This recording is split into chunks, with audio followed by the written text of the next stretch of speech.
was there an ING? I was like, yeah. Wait a minute. I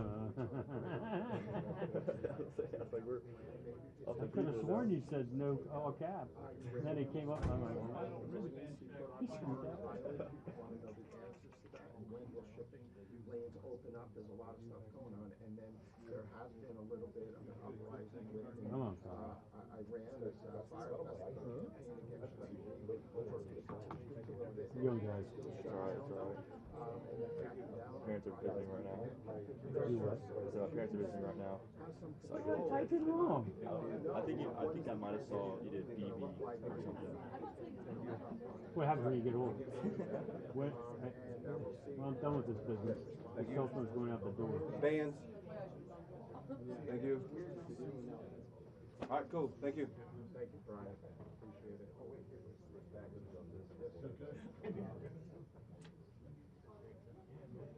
It's so weird.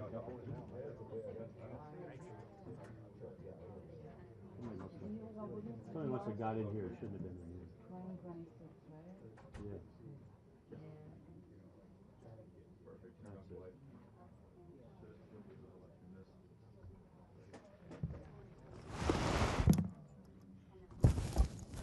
Insanity bad word.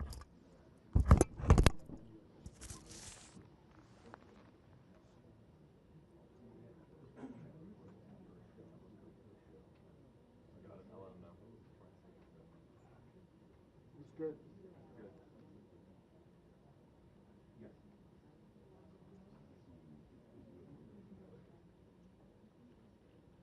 Okay, sounds good. I'm not moving. I will be off, so all my things are in charge. Alright, yeah, so it's the rest of the night. So What's that? once the gun's over, just going back over here, get ready for it. Just you have to Same IFB. Yep.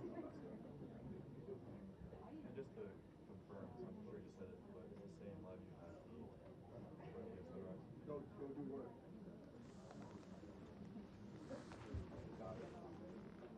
I love it. I'm so glad you're part of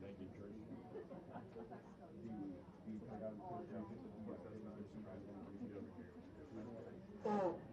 Yes. I'm not worried.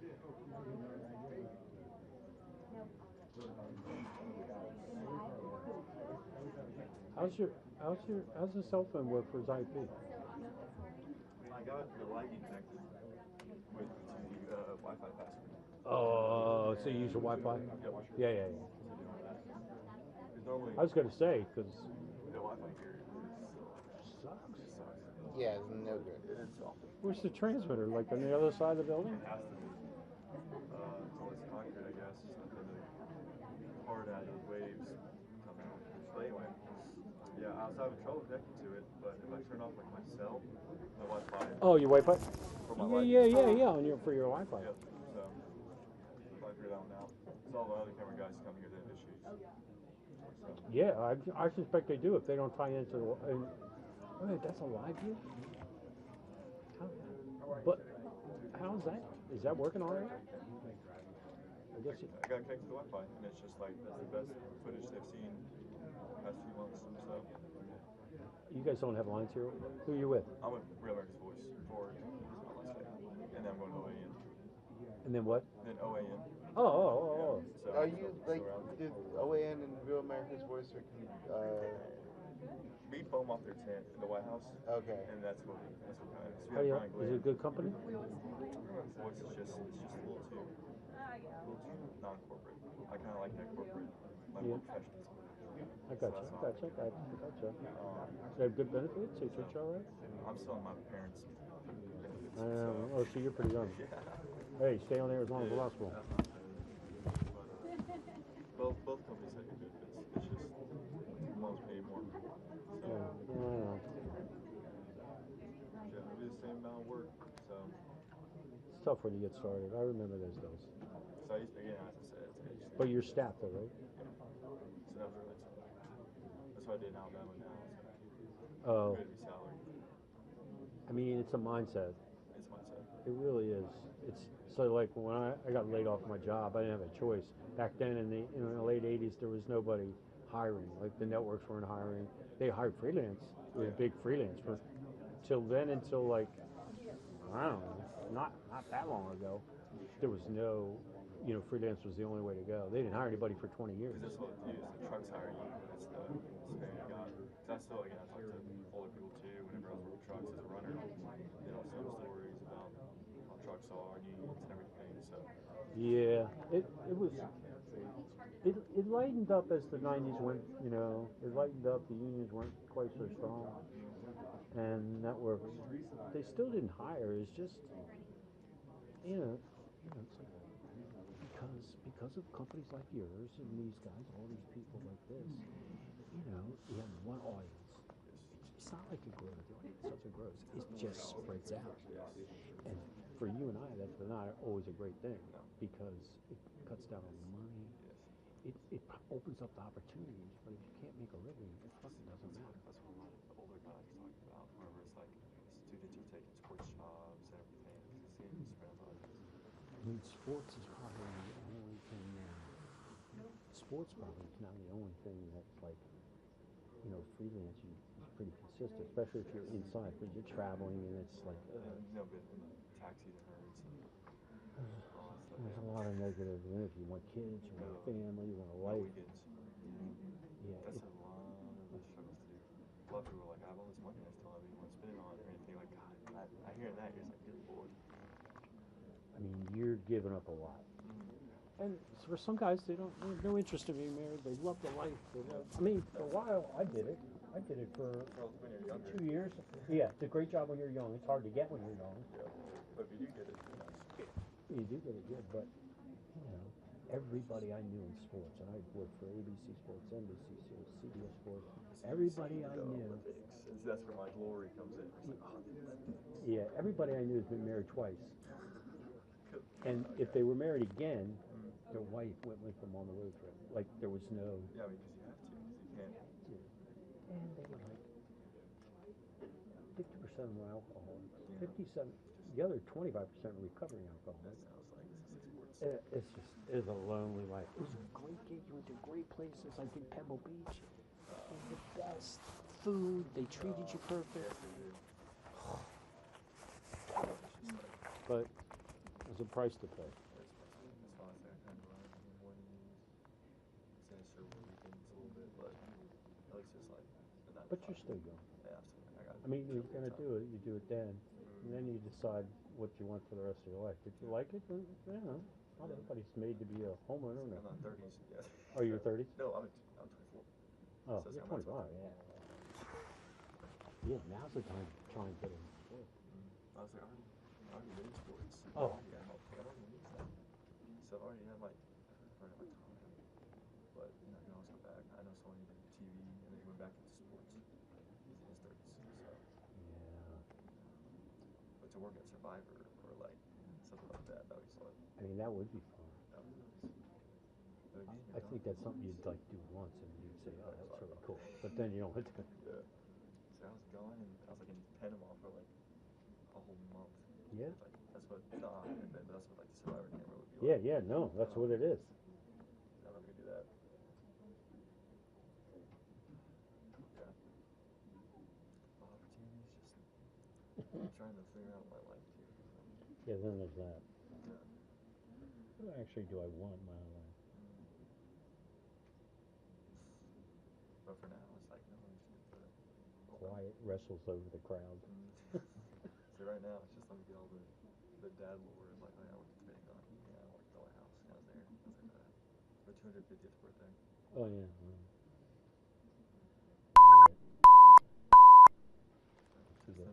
Must be the warning.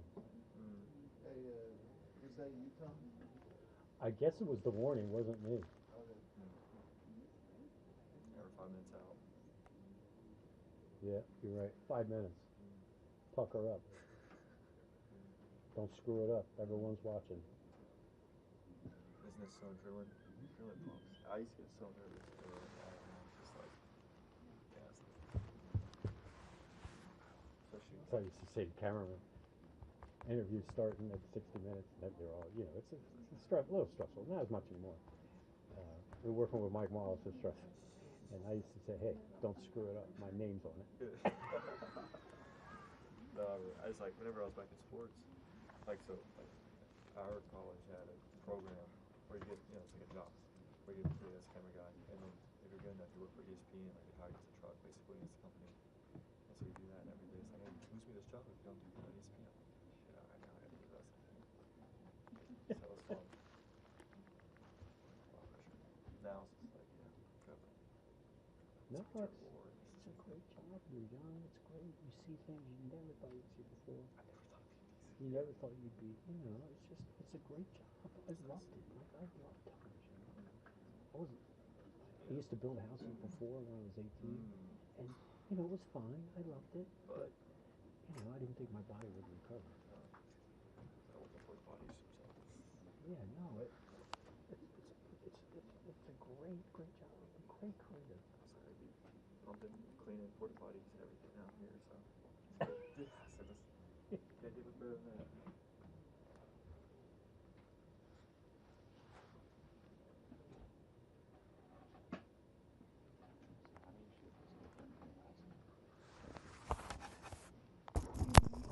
Boom, boom.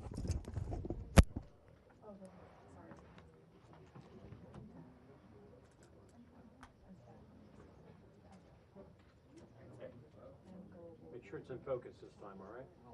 Screwed up last time. Oh my God. In front of everybody?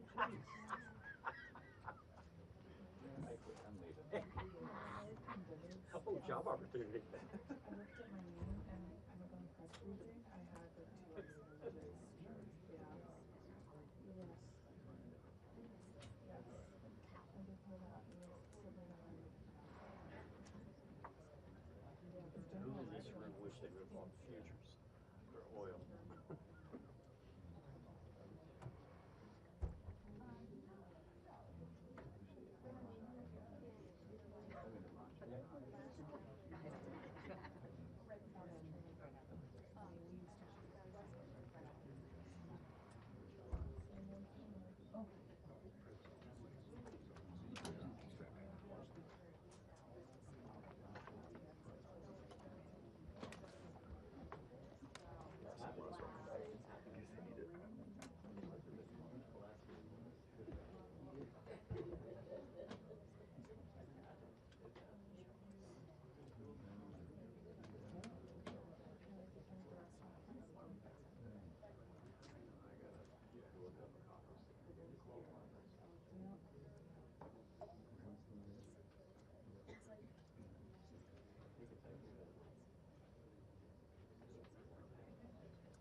That's actually not a bad comment. Talk to the king. We're not cutting food.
Well, good morning. Yesterday at Dover Air Force Base, President Trump, the chairman, and I stood in solemn silence as heroes came home. Flag-draped caskets, we honored them. We grieved with their families, and we listened. What I heard through tears, through hugs, through strength, and through unbreakable resolve was the same from family after family. They said, finish this. Honor their sacrifice. Do not waver. Do not stop until the job is done. My response, along with that of the president, was simple. Of course, we will finish this. We will honor their sacrifice. Their sacrifice only steals our commitment.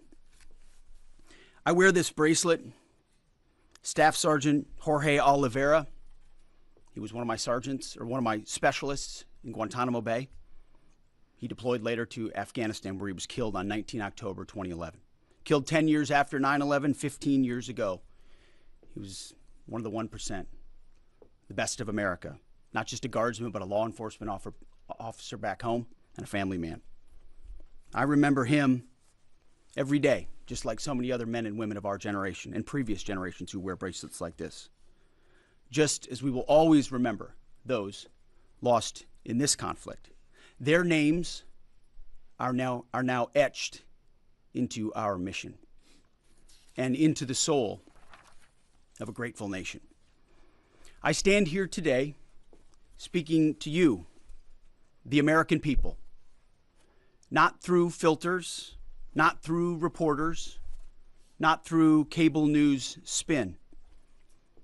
A dishonest and anti-Trump press will stop at nothing. We know this at this point. To downplay progress, amplify every cost, and call into question every step. Sadly, TDS is in their DNA. They want President Trump to fail. But you, the American people, know better. Yes, there are reporters in front of me, but they are not our audience today. It's you, the good, decent, patriotic American people. You, the hardworking, tax-paying, God-fearing American patriots. The media here, not all of it, but much of it, wants you to think, just 19 days into this conflict, that we're somehow spinning toward an endless abyss or a forever war or a quagmire. Nothing could be further from the truth. Hear it from me, one of hundreds of thousands who fought in Iraq and Afghanistan, who watched previous foolish politicians like Bush, Obama, and Biden squander American credibility. This is not those wars. President Trump knows better. Epic fury is different. It's laser focused. It's decisive. Our objectives, given directly from our America First president, remain exactly what they were on day one. These are not the media's objectives, not Iran's objectives, not new objectives, our objectives. Unchanged, on target, and on plan. Destroy missiles, launchers, and Iran's defense industrial base so they cannot rebuild. Destroy their navy, and Iran never gets a nuclear weapon. Our objectives from day one. To the patriotic members of the press, nobody can deliver perfection in wartime. This building knows that more than anyone. But report the reality. We're winning decisively and on our terms.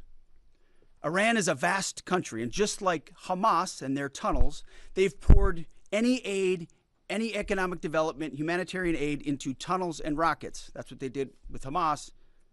Iran has funneled decades of state resources, not to their people, but into missiles and drones and proxies and buried facilities.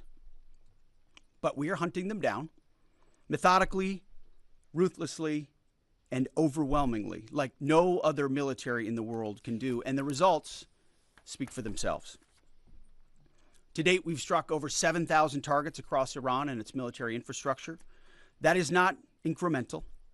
That is overwhelming force applied with precision. And again, today will be the largest strike package yet, just like yesterday was. As I've said from day one, our capabilities continue to build. Iran's continue to degrade. We're hunting and striking death and destruction from above. Iran's air defenses flattened. Iran's defense industrial base, the factories, the production lines that feed their missile and drone programs, being overwhelmingly destroyed. We've hit hundreds of their defense industrial bases directly. Their ability to manufacture new ballistic missiles has probably taken the hardest hit of all. Ballistic missile attacks against our forces, down 90% since the start of the conflict. Same with one-way attack UAVs. Think kamikaze drones, down 90%.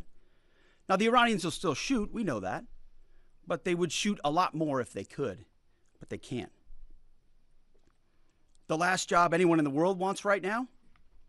Senior leader for the IRGC, or Besiege. Temp jobs, all of them. And to borrow a page from Admiral Ernest King in World War II, we've decided to share the ocean with Iran. We've given them the bottom half. We've damaged or sunk over 120 of their Navy ships, with battle damage assessments pending for many more. You see, oftentimes we have to wait a few days on battle damage assessment to get the real number. Their surface fleet is no longer a factor. Their submarines, they once had 11, are gone. Their military ports are crippled. Iran has terrorized the United States and our interests for 47 years. Their core industries, not steel or agriculture or tourism, their core industries are state-sponsored terrorism, proxy militias, underground networks, ballistic missiles, and a violent, messianic, Islamist ideology chasing some sort of apocalyptic endgame. A regime like that, refusing to abandon its nuclear ambitions, is not just a regional problem. It's a direct threat to America, to freedom, and to civilization. The world, the Middle East, our ungrateful allies in Europe, even segments of our own press should be saying one thing to President Trump. Thank you. Thank you for the courage to stop this terror state from holding the world hostage with missiles while building or attempting to build a nuclear bomb. Thank you for doing the work of the free world. Yesterday's ceremony reminded us why we fight. Not for nation building or democracy promotion, but to crush direct threats to America, Americans, and our interests. We fight to win, and we are winning on our terms, following our objectives. My 13-year-old son popped into my office last night while I was editing these remarks. He asked about the war and the families I met at Dover. And I looked at him and I said, they died for you, son, so that your generation doesn't have to deal with a nuclear Iran. It's the truth. And they did. So to the families who said, finish this, we will. And I say the same to every American who wants peace through strength. May Almighty God continue to bless our troops in this fight. And again, to the American people, please pray for them. Every day, on bended knee, with your family, in your schools, in your churches, in the name of Jesus Christ. To the troops, keep going, and Godspeed. Over to you, Mr. Chairman. Thank you, Mr. Secretary. Ladies and gentlemen, good morning, and thank you all for being here. I also had the honor yesterday, as the Secretary said, of traveling up to Dover with the President to welcome home our 6 fallen. It was an honor and a privilege for me to be there and to say thank you to their families. And I want to mention their names this morning. From the 6th Aerial Refueling Wing out of MacDill Air Force Base, Florida, but stationed as part of an active associate unit at Birmingham, Alabama, Major Alex Klenner, John Alex Klenner, Major Ariana Savino, she was posthumously promoted from captain to major, and Technical Sergeant Ashley Pruitt, the boom operator on that crew. From the 121st Aerial Fueling Ring, Ohio Air National Guard out of Rickenbacker Air National Guard Base in Columbus, Ohio, Captain Seth Koval, Captain Curtis Anks, and now Master Sergeant Tyler Simmons, who was also promoted in the boom operator on that crew. To a person and every family member I spoke with yesterday, they all shared that their family members loved serving, they loved being part of a great team and a crew, and they loved airplanes and aviation. Our nation's tanker crews really are unsung heroes, incredible warriors who put their lives on the line so we can continue to take the fight to an enemy. I've personally witnessed their courage and tenacity many times, from the morning of September 11th, where they answered my call for some help, to the skies over foreign countries where they've come forward out of their safe tanker track to give me gas when I simply could not leave a ground force that was engaged in a firefight. They've answered the call and come forward time and time and time again. I'm filled with incredible pride and gratitude for all that the tanker crews do, our pilots, our boom operators, and the maintainers. And to the families of our 6 fallen, know that we share your grief. Our nation will never forget their sacrifice, and we will never forget their names. Our entire joint force mourns with you today, and will continue to remember their incredible gift of a great example for all of us. Now let me turn to an operations update. U.S. CENTCOM remains on plan to achieve our military objectives and remain unrelenting in our pursuit of Iranian missile capabilities, UAV capabilities, and their Navy, and as the Secretary said, their industrial base. Each day we continue to attack deeper into Iranian territory. As reported by U.S. Central Command yesterday, the U.S. military dropped 5,000-pound penetrator weapons into underground storage facilities, storing coastal defense cruise missiles and other support equipment. These weapons are bespokely designed to get through concrete and/or rocks and function after penetrating those barriers. We continue to hunt and kill mine storage facilities and naval ammunition depots. We continue to hunt and kill afloat assets, including more than 120 vessels and 44 mine layers, and the pressure will continue. We're flying further to the east now and penetrating deeper into Iranian airspace to hunt and kill one-way attack garrisons, destroying Iran's ability to project power outside of its borders. The A-10 Warthog is now in the fight across the southern flank and is hunting and killing fast attack watercraft in the Straits of Hormuz. In addition, AH-64 Apaches have joined the fight on the southern flank, and they continue to work on the southern side, and that includes some of our allies who are using Apaches to handle one-way attack drones. In Iraq, AH-64s have been striking against Iranian-aligned militia groups to make sure that we suppress any threat in Iraq against U.S. forces or U.S. interests. And we remain focused on pursuit of any platform that Iran could field to harm Americans or our partners. Last Friday, Admiral Cooper and the CENTCOM team conducted precision strikes against more than 90 targets on Karg Island, which included all of their military-only infrastructure, which included air defenses, naval base, mine storage, and deployment facilities. And as the Secretary mentioned, we continue to strike against Iran's defense industrial base and will continue to do so. Today I want to continue my theme of talking about members of our incredible joint force. Today I want to talk about some exceptional airmen who are engaged in the fight daily. United States Air Force, Air Force Reserve, and Air National Guard crews within our bomber force. The B-1s, B-2s, and B-52s, and the airmen on the ground who maintain and load these weapon systems. They are the backbone of America's long-range strike capability, and their contribution operations to epic fury have been decisive. Assigned to STRATCOM under Admiral Rich Carrell and supported by TRANSCOM, the tanker force that we've talked about, under the command of General Randall Reed, every mission is designed to achieve overwhelming outcomes on behalf of the United States and our allies. Last weekend, I had the chance to go out and see some of our deployed bomber forces, the B-1 and B-52 crews, and I had a chance to sit down with some young aviators and maintainers and ask them, how do you feel? Tell me about your typical day.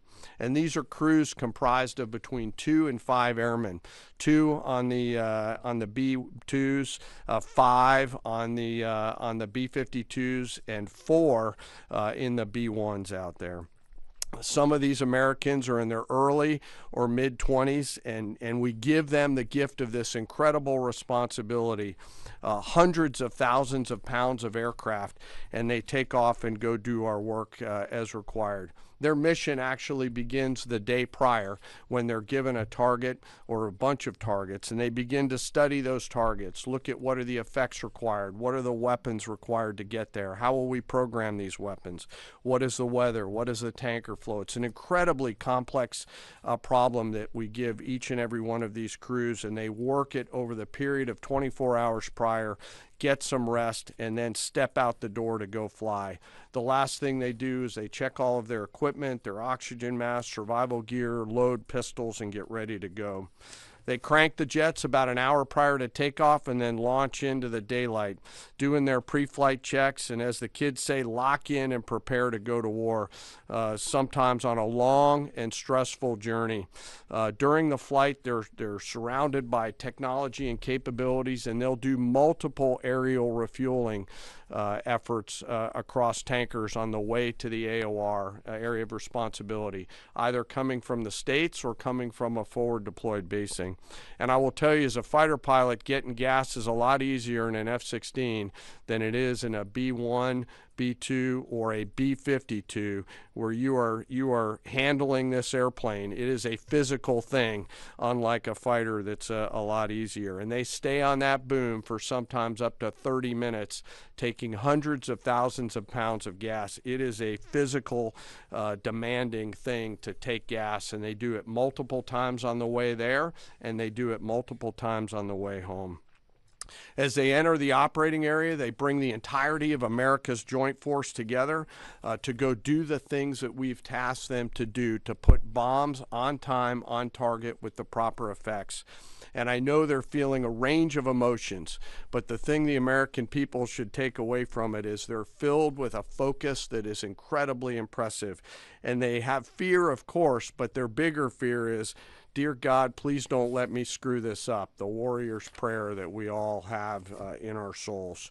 In the days of epic fury, they were shooting, as we've talked about in this room, a lot of standoff weapons. Now we've switched and rolled, as I mentioned last week, to stand-in weapons. And behind each and every one of them are incredible maintainers and weapons builders who go out there and make sure these aircraft and their weapon systems are ready to go. These airplanes are so big that they're not in hangars. They're out in the cold, out in the snow, out in the rain. The bombs are being built outside for protection and to make sure that it's safe, and they do it 24/7, 365. It's not comfortable work, but when you go spend just a minute with these incredibly young Americans who are so motivated, you cannot come away from that exchange not being hopeful for America's future. It is simply awesome. And we hand these Americans, young Americans, incredible and weighty responsibility, and they deliver every single time. Quietly, with professionalism and humility, doing the things that we ask them to do. In conclusion, we will continue major combat operations. As the Secretary said, we continue to get busier. I know the Secretary and I share that we're incredibly proud of 2.8 million members of our joint force. I am personally, and we are personally grateful for the tenacity and professionalism of the brave men and women who serve inside STRATCOM, CENTCOM, SPACECOM, CYBERCOM, TRANSCOM, and the rest of the joint force. And I'll close where I started. I ask today that we remember those 6 fallen that came home, They represent the best of our nation. For those families that are feeling the pain, know that we are with you and will remain with you. May we always prove worthy of their sacrifice. And I'll turn it back over to you, sir. Thank you, Mr. Chairman. Take a couple questions. Thank you, Mr. Secretary. Thank you, Mr. Chairman. Given the updated degradation in strike target numbers you laid out, how close would you say we are towards achieving the President's objectives, and what is the end game of the operation without divulging any sensitive battle plans? Well, we wouldn't want to set a definitive time frame on that, but as we've said, we're on plan. So we're looking at those metrics very closely, relaying that to the President and the National Security Team, but feel confident that as again, we're more stand in means we're over the top, even further in, and we have even more of an exact sense of what we're striking and why, and even more dynamically, meaning because the intelligence improves, we're able to more quickly identify targets when they, let's say they come out of an underground facility where they've been hiding and able to strike it before it strikes or right after it shoots. But we're very much on plan, and that's why I want to speak to the American people here. You hear a lot of noise about widening or new missions or speculation about what we should or should not be doing. This is a clear set of objectives. The President has given us every capability we need to accomplish that. We've got the best in the world in uniform executing it on the ground.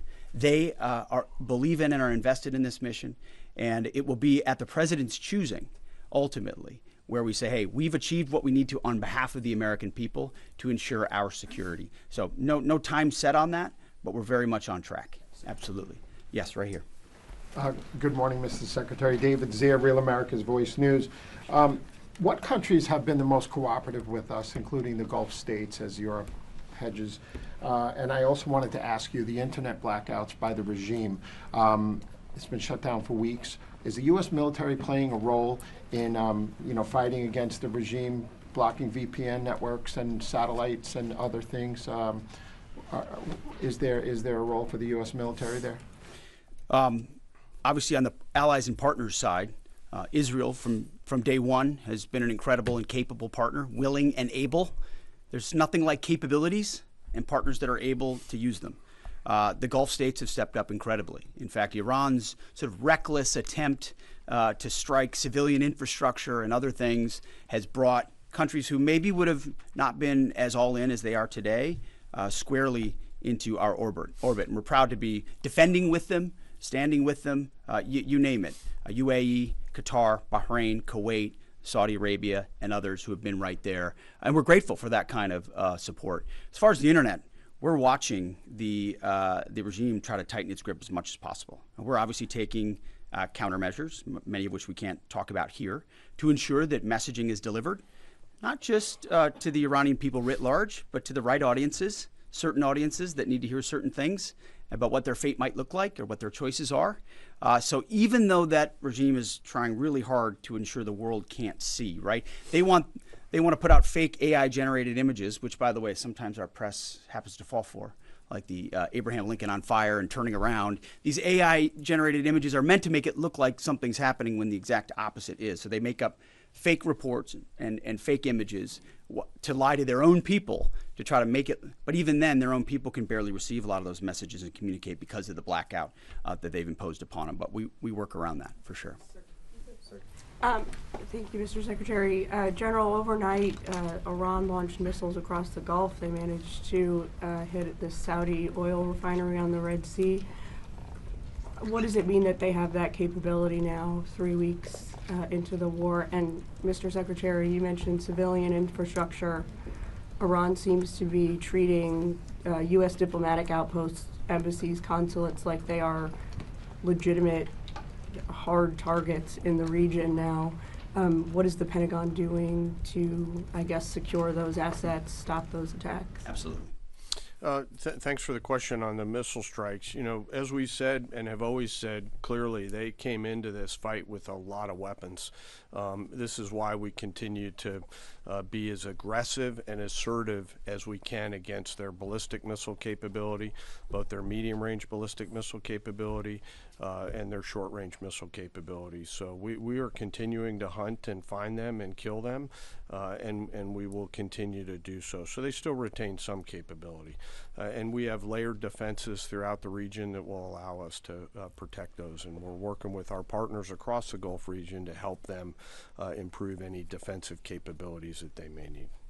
To that point on capabilities, Iran's an energy-rich country, could be, should be. Instead, like so many other places driven by a radical ideology, they've spent that money instead of investing in their people. And that's why you had millions of Iranians protesting. It's because they felt like their quality of life didn't match what it could be or should be. And what was the Iranian state? There's a reason we call Iran the #1 state sponsor of terrorism, because they took the money they make and they invest it in tunnels. And they invested in missiles, and they invested in launchers and UAVs, and we are destroying and degrading that in historic proportions. But it doesn't mean they won't still have some and try to hold people at issue, which is why we're fighting every single day to continue to compel. And you mentioned embassies and consulates. Unlike previous administrations, we are doubling and tripling down on ensuring that our people, regardless of their Department of War, Department of State, whatever they do, are secure in those facilities. And the best defense is a good offense. And so we're not afraid to go after and kill anybody, and we have a lot of them attempting to target our diplomatic facilities. Iran, we're not surprised that they would indiscriminately target, and we're still seeing that. Jerry. As part of the justification for the war against Iran, the White House has laid out in fairly comprehensive fashion the Iranian regime's 47 years of terrorism aimed at the U.S., including pointing to the IRGC's provision of weapons and EFPs to help kill Americans in Iraq. The Pentagon in 2019 assessed Iran was responsible for the deaths of at least 603 service members in Iraq, but there hasn't been a similar public accounting by Iran's role helping the Taliban in Afghanistan. And that also hasn't been part of the White House's public argument. I was wondering if you could speak to Iran's role in helping the Taliban during the war in Afghanistan. And Chairman, as you and the Secretary eloquently spoke about, 13 U.S. service members have been killed so far during Operation Epic Fury. I was wondering what lessons have been learned from those deaths, both from Iranian strikes, from an aircraft refueling accident. How are those lessons being applied to the current conflict, and how are those lessons going to be applied to a potential conflict in Indo-PACOM? Thank you. Well, thank you for the question. And it's true. In a town that can have a very short memory, President Trump does not. He remembers what this Iranian regime was founded on, what their declaration has been from the beginning: death to America, death to Israel. They've stated that. They've intended to, in every way, try to accomplish that, killing Americans in any theater they can, embassies for quite a long time.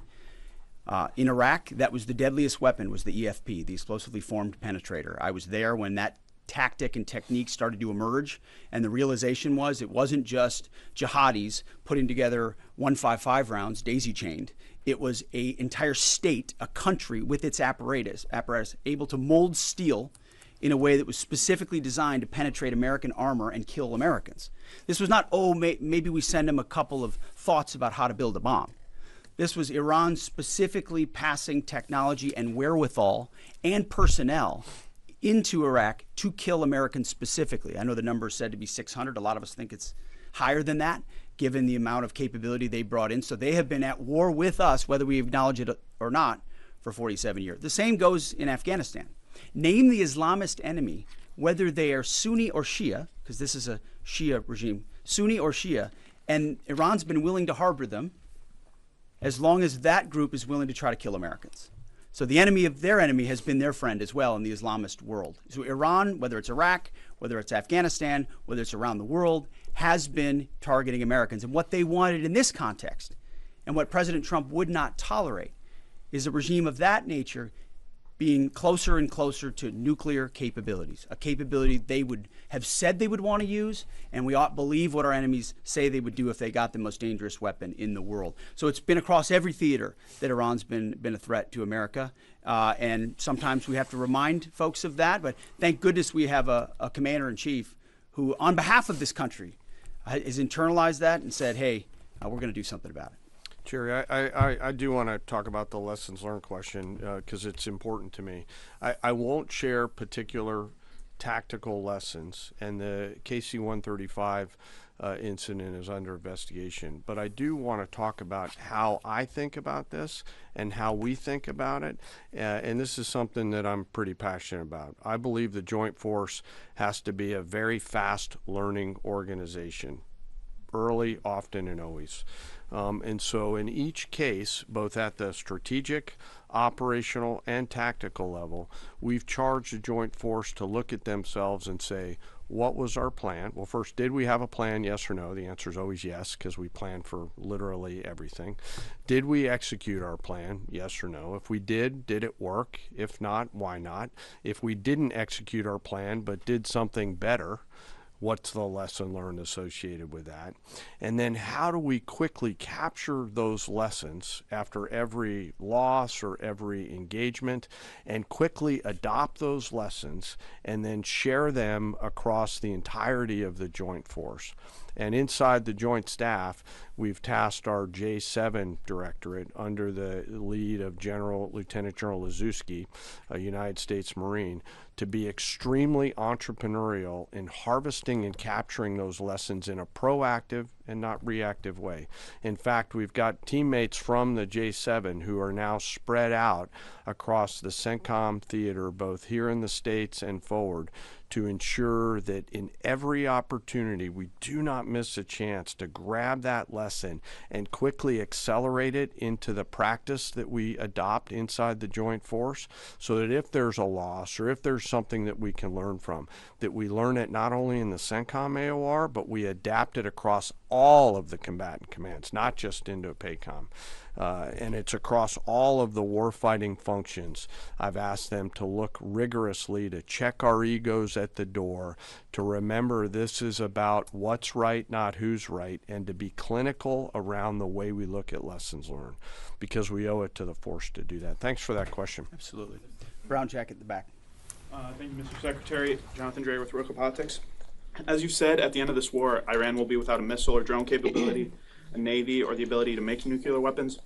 Since the largest threat and sponsor of terror in the region will be incapacitated, are there plans to move assets and troops out of the Middle East?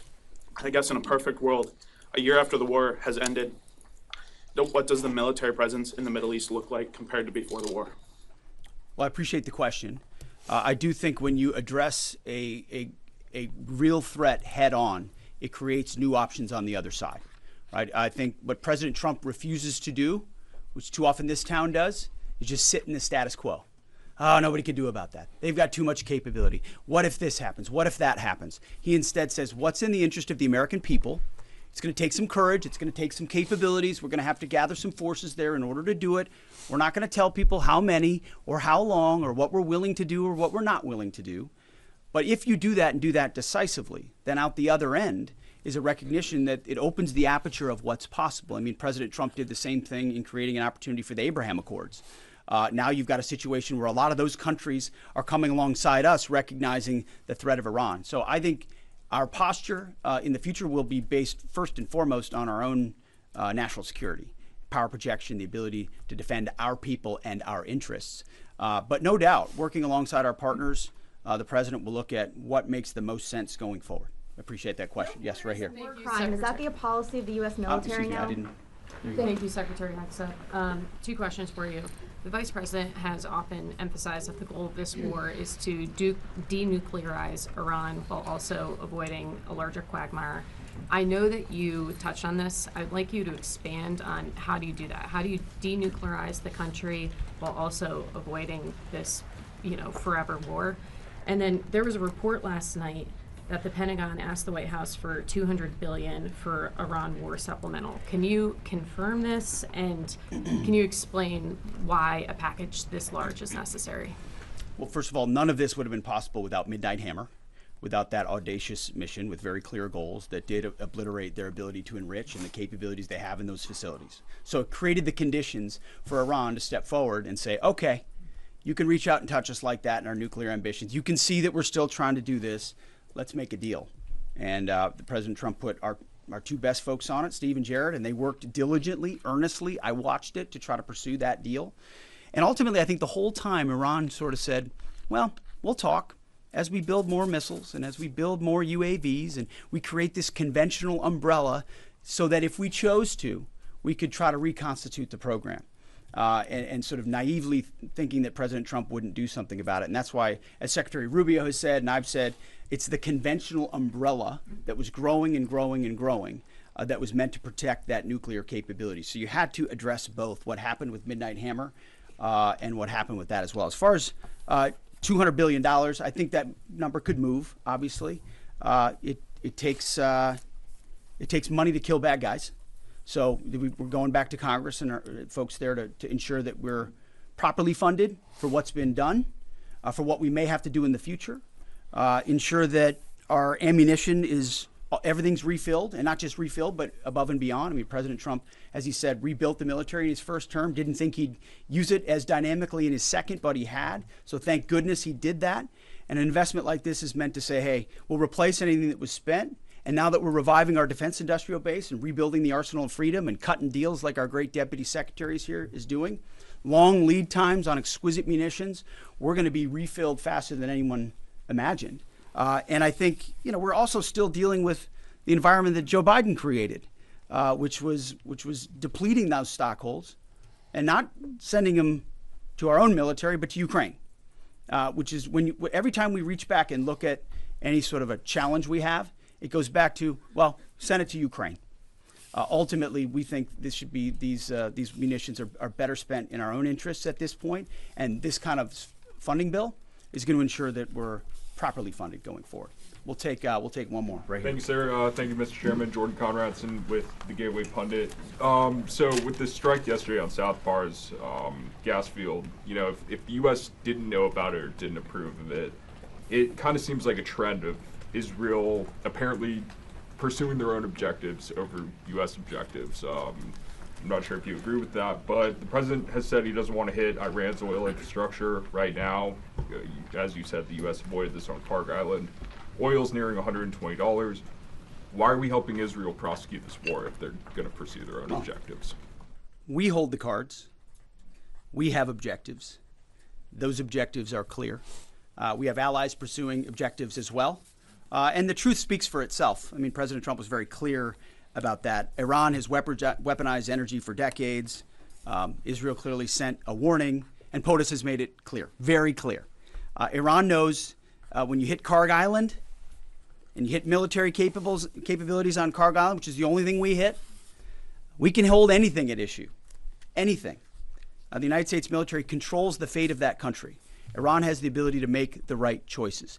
It should not, going forward, target Arab allies, Arab countries, trying to create pain, the pain that they created themselves. Thank you all very much. Appreciate it. Thank you for your time. Appreciate it. You guys have any Marines? No quarter comment,